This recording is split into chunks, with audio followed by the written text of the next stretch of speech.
months ago, one of our friends from overseas recommended we consider in a service the topic of humility. After Eugen spoke last week on the secret of alignment, it seemed time for it. It's something I've wanted to consider for quite a long time because the quality of humility is essential to mankind's victory. Actually, my topic is humility and authority because when we're in true alignment, they are inseparable. So when this friend recommended the topic of humility, I thought, well, it might be quite a few months before that will be possible. So I thought, well, I'll send her a transcript that I remember titled Humility and Authority. But I got busy with other things and I didn't even look for it. Last week I started looking for it. And I searched every index I know of and I found nothing with that title. I read similar transcripts of similar titles by Yolanda and Martin, but they weren't really what I was looking for. But I had such a vivid memory of this title, Humility and Authority. I kept searching. You know what I found? A letter by Eugen in 1997, 23 years ago. And it was on this topic.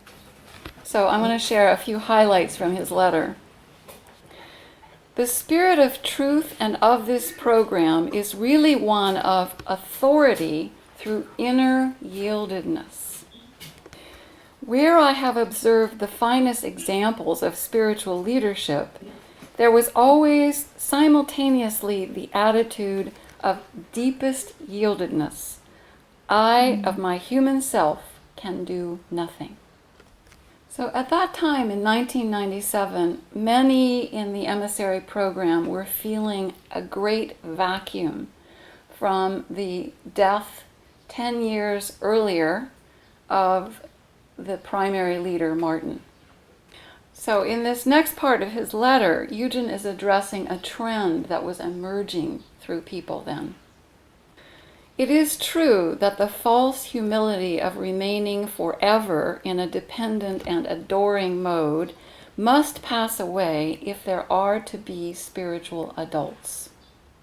그리고, and, in English we put that in all caps, and I observe that such adulthood is obedient, tender, and yielded in the finest inner way. I remember, this is Eugen, I remember when I was a teenager aspiring to athletic perfection and championship, that my mother Ilsan told me an old Korean proverb. When the wheat stalk is young, it stands tall and proud. When it is rich with grain and mature, it naturally bows and is humble. And then Eugen wrote, it is interesting that she did not discourage the young aspiration, but guided it to greater perspective and humility. So I think all of you know we are very interested in the emergence of spiritual leadership. It takes far more than just intellectually comprehending even the laws of being for spiritual emergence, for the emergence of spiritual leadership. That is included, but it's not enough. I've known some people who have read the entire 18 volumes of what we call the Third Sacred School. I brought one to show you. It's thick. They generally have about 400 pages. And I don't think there are any pictures. Actually, they contain the core material of emissary teaching in which the 삶의예술학교, Art of Living School, is rooted. I actually know some who have read all 18 volumes 3 times. But from their actions, it was obvious they didn't really understand. There's a very large difference between mentally grasping something and integrated understanding through many experiences of seeing how things play out.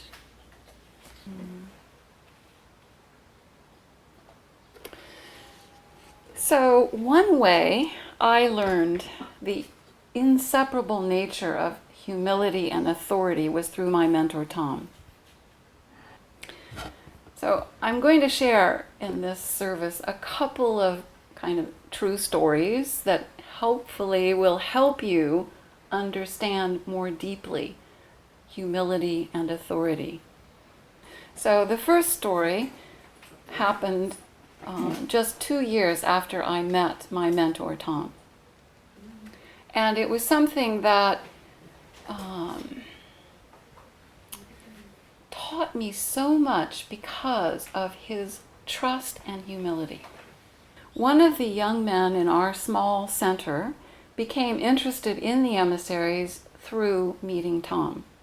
After a few months, Tom sent him, along with some others, to an emissary seminar in another state. And while this young man was there, an emissary server expressed privately to him criticism of Tom. So when this young man returned, he no longer trusted Tom. Actually, he left in the middle of the night without saying anything, and he never came back. I happened to be in love with this young man at that time, so I was keenly interested in this. After a while, Tom felt it was wise to address this pattern of servers criticizing each other. So the way he chose to do that was to write a letter to 4 leaders who had been recently appointed under Martin to help reduce Martin's workload. Tom didn't hear back from any of the 4 leaders, but a few weeks later he received a letter from Martin. And in that letter, in essence, Martin strongly rebuked Tom for writing about this to these 4 letters instead of handling it in a different way. Did I say to these 4 leaders instead of handling it in a different way? So what really touched me about this, Tom did not have to show me that letter from Martin. I had only known him 2 years. Not only did he show me the letter from Martin rebuking him, but he also showed me his letter of reply to Martin. It was short. I don't remember the exact words, but the meaning was, I bow to your larger wisdom and I will always love you. That was a wonderful example for me of humility. And through it, Tom lost no authority in my eyes. It actually evoked much deeper trust in me. Something else Tom taught me was about choosing wisely. He said, we should always realize if we knew just one more thing, we might do the exact opposite. So that implies that we should frequently check whether we're seeing accurately. It's not develop an idea and then refuse to look at things in any different way. We're continually listening to Spirit's guidance. Through continuous attunement, we sense whether we're in alignment with heaven. An important part of that is checking, am I expressing true spirit, true character? And if we're not, we don't have to shame ourselves or blame ourselves or judge ourselves. Just adjust. That's humility. Another word for that is meekness. Meek.